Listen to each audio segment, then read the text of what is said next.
안녕하세요. 리눅스 시스템을 맡은 최선완 교수입니다. 자, 리눅스는 마이크로소프트의 윈도우즈와 같은 운영체제 중에 하나인데요. 특히 이 리눅스는 유닉스 운영체제의 하나가 되겠습니다. 운영체제의 주요 기능은 CPU, Central Processing Unit, 보통 이제 여러분들이 개발하거나 다운로드 받은 앱을 실행시키고 해석하는 역할을 하는 게 CPU입니다. CPU를 효율적으로 관리하고, 그리고 메인 메모리라고 얘기하는 RAM, 랜덤 액세스 메모리를 효율적으로 관리를 합니다. 그리고 또한 프로그램이 메모리와 CPU를 할당받으면 그것을 프로세스라고 이름을 부르는데요. 이 프로세스를 효과적으로 관리하는 게 운영체제의 주요 기능입니다. 그 밖에도 컴퓨터나 이런 스마트폰에 있는 디바이스들, 장치들, 하드디스크와 그 밖에 그래픽 카드와 같은 장치들을 관리하는 것이 운영체제의 주요 기능이 되겠습니다. 특히 이 리눅스는 여러분들이 일반적으로 집에서 사용하고 있는 PC와 달리 다중 사용자, 여러 사람이 사용을 해야 되고, 또한 인터넷을 통해서 원격으로 접속해서 이 시스템을 사용해야 되기 때문에 사용자 관리가 굉장히 중요하고요. 또 여러 사람이 사용하기 때문에 하드디스크를 나눠서 사용할 수 있어야 되고요. 그리고 여러 사람이 사용하고 있는 프로그램을 효과적으로 관리를 해야 되기 때문에 그러한 기능에 가장 적합한 운영체제가 리눅스라고 할 수 있겠습니다. 자, 리눅스 운영체제를 이해하기 위해서는 제가 앞에서 이미 설명드렸지만 프로그램과 프로세스와 리눅스와 이런 시스템에 관련된 관계를 이해하시는 것이 편할 것입니다. 제가 왼쪽에서 여기서 보고 계시는 이 프로그램은 파이썬 프로그램인데요. 1부터 10까지 더하는 프로그램이 되겠습니다. 우리는 이 프로그램을 최초로 프로그래머가 작성한 프로그램이기 때문에 소스 코드라고 부릅니다. 그리고 프로그램이라고 부릅니다. 이 소스 코드, 이 프로그램은 보통 영어하고 비슷하게 생겼잖아요. 그래서 이 프로그램은 컴퓨터가 직접 이해할 수가 없습니다. 이해할 수가 없고요. 이 파이썬으로 작성한 이 프로그램은 컴퓨터가 이해할 수 있는 1과 0으로 바꿔줘야 됩니다. 컴퓨터는 1과 0밖에 이해를 못합니다. 그래서 1과 0으로 바꿔줘야 되고요. 그래서 이 소스 프로그램을 번역기를 돌려야 됩니다. 1과 0으로 바꿔주는 번역기를 돌려야 되는데, 이 번역기의 이름을 일반적으로 뭐라고 부르느냐? 컴파일러 또는 인터프리터라고 부릅니다.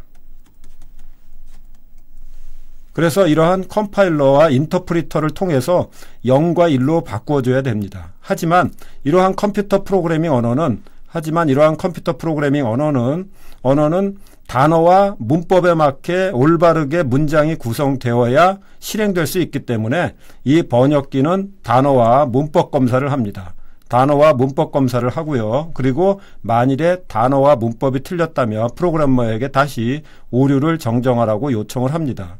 그래서 프로그래머가 오류를 정정한 다음에 다시 번역기를 돌리고 단어와 문법에 이상이 없다면 그것을 바로 1과 0으로 바꿔서 하드디스크에 저장을 하게 됩니다. 이 1과 0으로 바뀌어진, 즉 원본 프로그램 소스 코드가 이렇게 1과 0으로 바뀌었는데요. 1과 0으로 바뀐 이 하드디스크에 저장된 프로그램을 우리는 머신 코드라고 부릅니다. 또는 여러분들이 가장 익숙한 단어는 바로 앱이 되겠습니다. 바로 앱스토어에 있는 앱이 바로 1과 0으로 구성된 프로그램이 되겠습니다. 아직까지는 프로그램입니다. 그래서 마이크로소프트 앱, 이런 파워포인트라든가 웹브라우저라든가 카카오톡, 이것을 우리는 앱이라고 부르잖아요. 이 앱은 다 1과 0으로 되어 있습니다. 그래서 프로그래머가 개발을 해서 앱스토어에다가 업로드를 시킨 프로그램이 바로 이 형식으로 되어 있고요. 여러분들이 스마트폰에서 앱스토어에서 다운로드 받은 프로그램도 1과 0으로 되어 있습니다. 여전히 하드디스크에 있습니다. 그래서 이 1과 0으로 된 프로그램을 여러분들이 PC에서 더블 클릭을 하거나 아니면 또 PC에서 똑같이 더블 클릭을 하거나 아니면 스마트폰에서 이거는 터치를 하잖아요. 스마트폰에서 터치를 하게 되면 이 프로그램은 바로 어디로 가느냐? 램으로 갑니다. 이 프로그램은 바로 어디로 가느냐? 램으로 가게 되어 있습니다. 램으로. 그래서 1부터 10까지 더하는 이 프로그램이 번역기를 통해서 하드디스크에 저장된 이 프로그램 이름을 썸이라고 했을 때, 이 파일의 이름을 썸이라고 했을 때 이 썸을 여러분 실행을 시키면 바로 램으로 갑니다. 랜덤 액세스 메모리. 그래서 이 램의 크기가 굉장히 중요한 겁니다. 중요한 거죠. 그래서 이 프로그램이 램으로 가게 되는데 이 램은 여러분들이 앱들이 이 영역으로 가기 때문에 이것은 사용자 프로그램이 가도록 되어 있습니다. 그래서 이 영역을 사용자 영역이라고 합니다. 반면에 이런 앱을 관리를 해야 되잖아요. 관리하는 영역이 바로 운영체제가 있는 영역인데 이것도 소프트웨어입니다. 앞에서 말씀드린 대로 운영체제는 램을 관리를 하고 CPU를 관리를 하고 이 각각의 프로그램들을 관리를 합니다. 이 관리를 하는 이 소프트웨어는 바로 램의 50%를 차지하고 있는데 이 영역을 시스템 영역이라고 합니다. 바로 이 시스템 영역이 운영체제 공간으로 여러분들이 배우게 될 리눅스, 집에 있는 마이크로소프트 윈도우즈, 여러분들 스마트폰의 안드로이드와 iOS가 바로 이 부분의 약 50%를, 램의 50%를 차지한다고 할 수 있겠습니다. 그래서 운영체제가 이것을 관리를 하고요. 램에 있는 이 프로그램 중에 특정 프로그램을 선택을 해서 바로 어디로 보내느냐? 바로 CPU로 보냅니다. 이쪽 CPU로 보냅니다. CPU. 그러면 CPU는 바로 1과 0을 해석을 해서 여러분들한테 화면에 보여주는 화면에 보여주는 것이 여러분들 프로그램 개발 과정서부터 실행하는 과정까지에 해당된다고 할 수 있겠습니다. 그래서 여러분들이 배우게 될 운영체제를 배우게 된다는 것은 프로그램을 어떻게 실행시킬 것이며 이 실행된 프로그램이 프로세스로 되었을 경우에 이 프로세스를 어떻게 관리할 것인가를 여러분들이 앞으로 배우게 될 것입니다.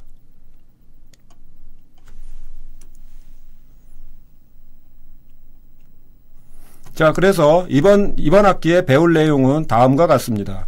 기본 명령어, 기본적으로 여러분들이 알아야 할 기본 명령어가 있고요. 그리고 앞에서 말씀드린 파일, 즉 하드디스크를 어떻게 관리할 것인가가 굉장히 중요하단 말이에요. 그래서 하드디스크에 관련된 파일과 디렉토리에 관련된 명령어, 그리고 리눅스 쉘이라 하면 그 명령어를 얘기합니다. 리눅스에서는 자, 이게 리눅스에 들어간 화면을 보여주고 있는데요. 지금 뭘 보고 있냐면 이렇게 화면에 아무것도 안 하고 기다리고 있죠. 뭘 기다리고 있냐면 명령을 기다리고 있는 겁니다. 가령 ls라는 여러분들이 배우게 될 ls라는 명령을 치면 현재 디렉토리 폴더에 있는 파일의 목록을 보여주고 있는데요.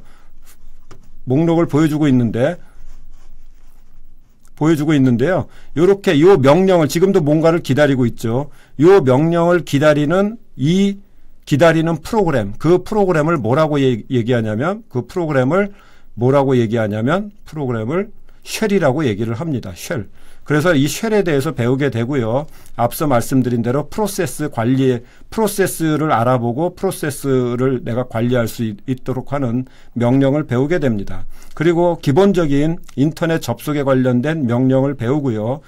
그 다음에 파일을 압축하거나 파일을 묶거나 하는 유틸리티에 대해서 여러분들이 배우게 될 것입니다.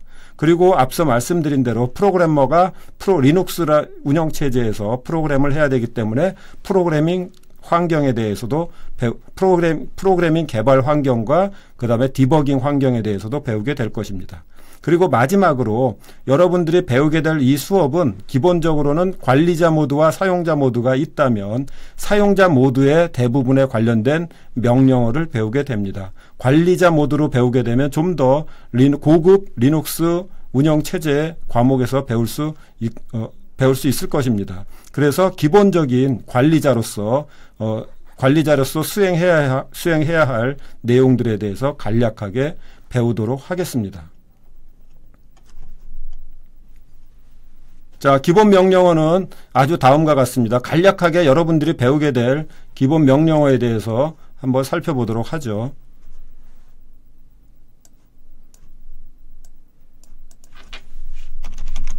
화면을 이렇게 새롭게 하는 거를 클리어라는 명령이 있고요. 현재 시간을 알아보는 거는 데이트입니다. 데이트고요.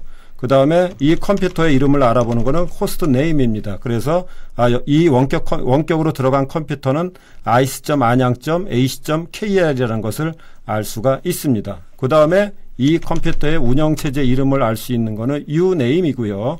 그리고 로그인한 사람을 알 수 있는 거는 whoamI라는 명령이 되겠습니다. 현재 루트로 들어가 있고요. who는 현재 컴퓨터에 로그인한 사람을 보여주고 있습니다. 현재 컴퓨터에 로그인한 사람을 보여주고 있는데요. 보여주고 있고요. 조금 더 자세히 볼 수 있는데 넘어가도록 하죠. 그리고 ls라는 명령 앞에서 볼 수 있는 대로 파일의 목록을 보여주고 있습니다. 여러분들이 패스워드를 바꾸고 싶다면 패스워드를 치면 패스워드를 바꿔서 새로운 암호를 변경할 수가 있습니다. 클리어는 앞에서 봤고요. 그리고 이제 여러분들이 이런 리눅스를 배울 때 모든 것을 다 배울 수는 없잖아요. 그래서 이것을 여러분들 스스로 찾아서 해결을 해야 되는데 그게 바로 매뉴얼입니다. 그래서 man하고요. 내가 LS에 관련된 그 매뉴얼을 알고 싶다. LS에 관련된 매뉴얼을 알고 싶다. 그러면 man하고 LS를 쳐보시면 이렇게 LS에 대한 명령어, 그 다음에 여기 설명이 나옵니다. LS는 경로의 내용을 나열한다. 이렇게 설명이 나오고요. 매뉴얼을 쭉 보시고 화면 단위로 넘어갈 때는 스페이스로 화면 단위 넘어가고요. 그리고 매뉴얼을 더 이상 보고 싶지 않을 때는 Q로 빠져나오시면 되겠습니다. 자, what이라는 명령어는 여러분들이 사용하게 될 이 명령어를 간략하게 해석하고 있습니다. LS는 경로의 내용을 보여준다. 그죠? 그 다음에 where is도 있는데 여기는 빠졌네요. where is ls 그러면 LS라는 명령어가 있는 그 경로를 보여줍니다. 자, 이 컴퓨터는 여러 사람이 사용하는 컴퓨터이기 때문에 내가 스스로 자신의 환경을 좀 더 고급스럽게 할 수가 있습니다. 여러분들이 한테 계정을 줄 때 기본적으로 주는 환경이 있는데요. 그것을 여러분들이 수정해서 고급스럽게 사용할 수가 있습니다. 그래서 여러분들의 환경을 볼 수 있는 것은 env라는 명령이 되겠습니다. 이렇게 environment라 그래서 여러분들 환경을 보여주고 있습니다. 이런 각각 환경에 대해서도 수업 시간에 앞으로 배우게 될 예정입니다.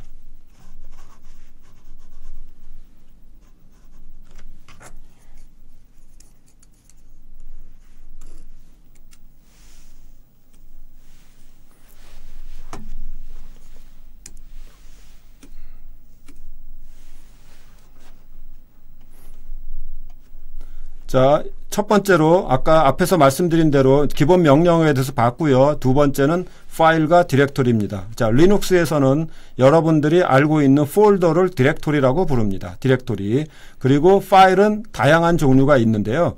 리눅스에서는 모든 것을 파일 취급합니다. 물론 지금은 이해가 안 되시겠지만 키보드도 파일이라고 생각하고요. 모니터도 파일이라고 생각하고 파일도 파일이고요. 그래픽 카드도 파일입니다. 그래서 모든 것을 파일 취급을 하는데 왜 그렇게 파일 취급하는지를 알아보도록 하겠습니다. 그래서 리눅스에서 다루고 있는 파일의 종류에 대해서 알아볼 예정입니다.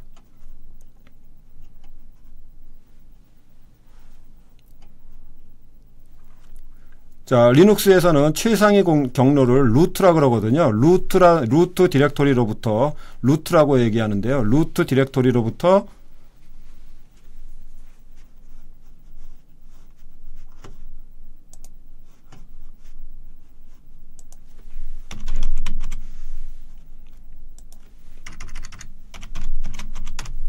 자, 리눅스에서는 최상위 경로를 루트 디렉토리라고 얘기를 하는데요. 바로 뭐냐 하면 루트 디렉토리에 대해서 배웁니다. 그 일반 PC에서 컴퓨터가 가장 최상위 폴더잖아요. 리눅스에서는 슬래시가 최상위 폴더입니다. 그리고 또한 이 현재 내가 작업을 할 때 지금 마우스가 없기 때문에 현재 내가 어느 폴더에서 일하는지를 알아야 되거든요. 그러한 것들에 대한 명령어를 배우게 됩니다. 그러한 명령어로 pwd의 present working 현재 위치를 보여주고요. cd하고 이렇게 경로를 디렉토리를 변경할 수가 있고요. 디렉토리를 변경하는 명령어는 change 디렉토리 cd고요. 그 다음에 목록을 보는 거는 ls, 리스트가 되겠습니다. 그리고 새로운 폴더를 만드는 거는 mkdir이고요. 그 디렉토리를 삭제하는 거는 rmdir입니다. 이렇게 기본 디렉토리 명령어에 대해서도 배울 예정입니다. 자, 계속해서 파일과 디렉토리에 대해서 보겠는데요. 파일을 생성하고 그 다음에 파일을 화면 단위로 보고 파일을 생성하고 파일을 화면 단위로 보고 파일의 앞부분만 보고 파일의 뒷부분을 보고 이러한 명령어들을 배우고요. 파일을 복사하고 제거하고 파일을 이동시키고 하는 명령어들에 대해서 배울 예정입니다. 앞에서 잠깐 말씀드렸지만 리눅스는 다중 사용자, 여러 사람이 사용을 하기 때문에 퍼미션이라고 해서 함부로 내 파일을 읽을 수 없게 할 수도 있고요. 아니면 읽을 수 있게도 할 수가 있습니다. 그래서 각 이 파일의 특성이 있는데요. 이 파일이 언제 만들어졌고 소유자가 누구고 그룹이 누구고 파일의 크기가 얼만큼 되고 이런 것들, 이 파일이 어떤 파일인지 파일의 특성에 따라서 이런 것들을 보여주고 있고요. 특히 파일의 퍼미션, 아까 말씀드린 대로 이 파일을 접근할 수 없도록 막을 수가 있습니다. 거기에 관련된 명령어로 change mode, 소유자를 바꾸는 거 change on, 그룹을 바꾸는 거 change group, 그 다음에 파일을 최초로 생성할 때 어떠한 퍼미션을 최초로 줄 것인가를 정할 수가 있는데요. 그거를 umask라고 합니다. 이러한 명령어에 대해서도 배우게 되겠습니다. 앞서 말씀드린 대로 리눅스는 쉘이라는 아까 화면에서 제가 보여드렸던 이렇게 현재 녹색으로 되어 있는 거 있죠. 이게 쉘이에요. 뭔지 모르지만 그럼 이 뭐라고요? 명령어를 기다리고 있습니다. 그래서 쉘을 정의하라 그러면 명령어 해석기입니다. 그래서 다시 한번 말씀드리지만 명령어 해석기예요. 그래서 내가 who am I 이렇게 치면 who am I를 해석해가지고 who am I를 해석해서 화면에다가 루트, 현재 로긴 아이디가 루트인 사람이 현재 여기서 명령어를 실행하고 있는 겁니다. 이 who am I를 해석하는 것이 바로 쉘이 되겠습니다. 이 쉘에 대해서 수업 시간에 자세히 배우도록 하겠습니다. 자, 앞서 말씀드린 대로 제가 그래서 처음부터 프로그래머와 그 다음에 프로그램, 앱, 그 다음에 프로세스에 대해서 제가 앞에서 살펴드렸는데요. 바로 이러한 살펴드린 이유가 이 프로세스에 대해서 설명하기 위해서입니다. 다자간이 사용하는 이 프로그램은 여러 사람이 사용하기 때문에 누가 이 컴퓨터에 들어와 있는지 시스템 관리자가 알아야 되겠죠. 물론 일반 사용자도 알아야 되겠죠. 그래서 프로세스에 관련된 것들을 보여줍니다. 이렇게 내 프로세스의 상태를 보는 거는 PS입니다. PS. 그래서 요거는 PID는 프로세스 ID라 그래가지고 처음에 이 컴퓨터를 여러분들이 부팅을 하잖아요. 그러면 부팅을 하면 롬바이오스에서 디바이스들을 검사한 다음에 스와퍼라는 프로세서에게 넘겨줍니다. 제어 권리를. 그리고 이것들을 쭉쭉 해가지고 계속 이 프로세스 번호가 새로운 프로세스 번호가 생성이 되는데요. 21,169번까지 이 컴퓨터가 부팅한 이후에 새로운 프로그램이 이렇게 생성된 거예요. 그래서 이 프로세스의 상태를 알고 관리자로서 알고 아니면 시스템 전체의 프로세스를 이렇게 PS-EF 옵션을 주면 전체의 프로세스 정보도 이렇게 알 수가 있습니다.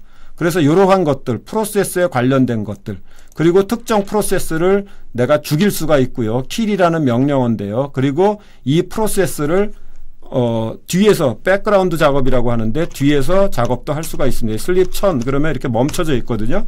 멈춰져 있는 거를 뒤로 돌릴 수가 있어요. 이렇게 돌리면 뒤에서 여전히 런닝이 바로 현재 CPU를 할당받았다는 뜻입니다. 이렇게 뒤에서 작업하는 거를 백그라운드 작업이라고 그러거든요. 그래서 전면 작업, 후면 작업에 관련된 어찌됐든 프로세스에 관련된 수업을 여러분들이 배우게 될 것입니다. 그리고 네 번째로 인터넷에 관련된 건 아주 간략한 것들만 배우게 될 겁니다. 인터넷은 간단하게 본 수업이 리눅스에서 가령 이런 겁니다. 내가 네이버에 ns 룩값을 치고요. 네이버의 IP 주소를 알고 싶다. 이렇게 치면 네이버의 IP 주소를 구할 수가 있습니다. 거기에 관련된 간단한 인터넷에 접근할 수 있는 간단한 방법에 대해서 배우게 될 것입니다. 자, 다섯 번째로는 유틸리티입니다. 시스템 관리자로서의 유틸리티와 그 다음에 여러분들 사용자로서의 유틸리티들이 있을 수가 있는데요. 첫 번째 유틸리티는 특정 시간에 주기적으로 작업을 처리하는 크론 탭이라는 게 있습니다. 즉 내가 시스템 관리자예요. 그러면 한 달에 한 번 백업하고 싶다. 그러면은 그런 작업을 할 수가 있고요. 앳이라는 거는 한 번만 할 수가 있어요. 주기적으로 할 수 있는 작업이 있고요. 한 번만 할 수 있도록 특정 시간을 세팅을 해놓는 그 명령어가 크론탭과 앳이 되겠습니다. 그 다음에 파일에 관련된 유틸리티로서요. 파일을 여러분들이 탐색을 할 수가 있겠죠. 그래서 이런 식으로 찾을 수가 있는 겁니다. find 슬래시서부터 이름이 sum.c라는 파일을 찾아서 화면에다가 출력을 해달라. 그러면 이렇게 쭉 찾아가지고 sum.c라는 걸 계속 이렇게 찾는 걸 보여주고 있죠. sum.c, sum.c, sum.c. 그래서 이런 명령어들, 즉 파일을 찾는 명령어, 특정 파일에서 패턴을 찾는 명령어, 이런 것들을 여러분들이 이거는 사용자 또는 관리자로서의 패턴을 배우게 됩니다. 가령 grep 선초이 etc 밑에 패스워드를 치면 이렇게 선초이라는 그 패턴을 찾아서 etc 밑에 패스워드에서 패턴을 찾아서 화면에 보여주고 있습니다. 그 다음에 파일을 묶고 그 다음 파일을 합치고 그 다음에 파일을 묶고 파일을 풀고 파일을 압축하고 압축하는 이러한 방법에 대해서도 배우게 될 것입니다. 그리고 이 C 프로그래밍 환경은 여러 개의 프로그램을 하나로 묶을 경우에 그러니까 한 프로그램을 여러 개의 파일로 나누어서 이렇게 여러 개의 파일로 나눠서 할 경우에 그것을 하나로 굉장히 쉽게 묶는 방법이 있는데요. 그게 make라는 명령어가 되겠습니다. 이 방법에 대해서도 배우게 될 것입니다. 또한 이 C 프로그램을 실시간으로 디버깅할 수가 있는데 수정할 수가 있는데요. 그것을 gdb라는 명령어로 여러분들이 배우게 될 것입니다. 자, 이러한 프로그램을 수행하기 위해서는 여러분들이 VI라는 문서 편집기를 이용해서 프로그램을 개발을 해야 되는데요. 이런 식입니다. VI 하고 제가 sum.c 이렇게 하면 여기다가 이렇게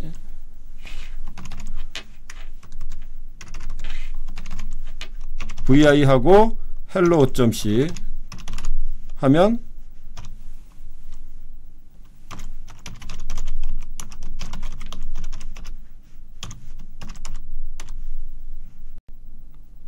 이렇게 VI를 이용해서 프로그램을 개발할 수가 있습니다. 그 사용 방법에 대해서도 배우도록 하겠습니다.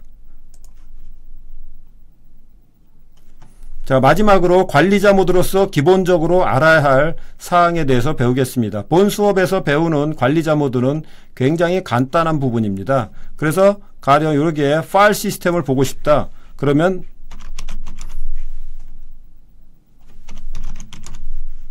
df 이렇게 치시면 파일 시스템을 보여주고 있습니다. 파일 시스템은 뭐냐면 실질적인 하드디스크와 다시 한번 볼게요.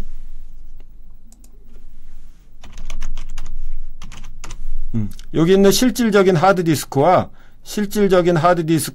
파일, 이 디렉토리, 기본적인 디렉토리의 관계를 보여주는 게 바로 이제 좀 자세히 보이네요. 여기 dvsda2 요게 하드디스크예요. 이것을 /boot라는 디렉토리하고 매핑됐습니다. 그러니까 피지컬한 하드디스크와 이 로지컬한 이 디렉토리 폴더와 내 시스템의 폴더가 어느 하드디스크에 연동되어 있는지를 보여주는 것이 df가 되겠습니다. 그리고 특정 디렉토리나 파일의 사용량을 보는 건 du고요. 그 다음에 파일의 상태 정보를 보는 게 stat입니다. 이러한 정보들을 앞으로 보게 될 것입니다. 또한 프로세스에 대한 좀 더 자세한 프로세스들을 보고 싶으면 이 프로세스가 어떻게 생성됐는지를 알고 싶다. 그러면 이렇게 ps 추리라는 명령을 치면 ps 추리를 쳐볼게요.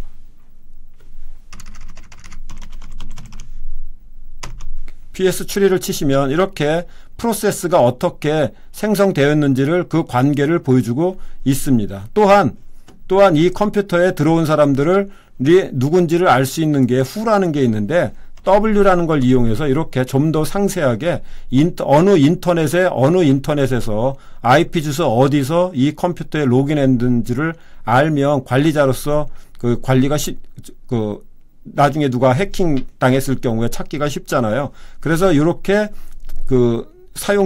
어떤 사용자가 어디서 로그인했는지를 알 수 있는 명령어도 있습니다.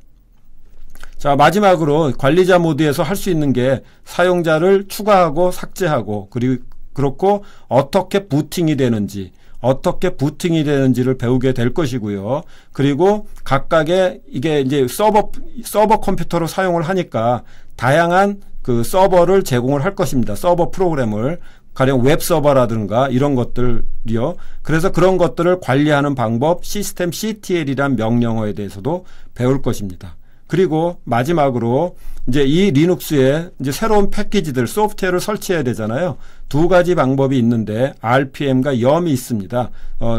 RPM보다는 YUM을 이용해서 한 번에 소프트웨어를 설치하는 방법에 대해서 배우게 되겠습니다.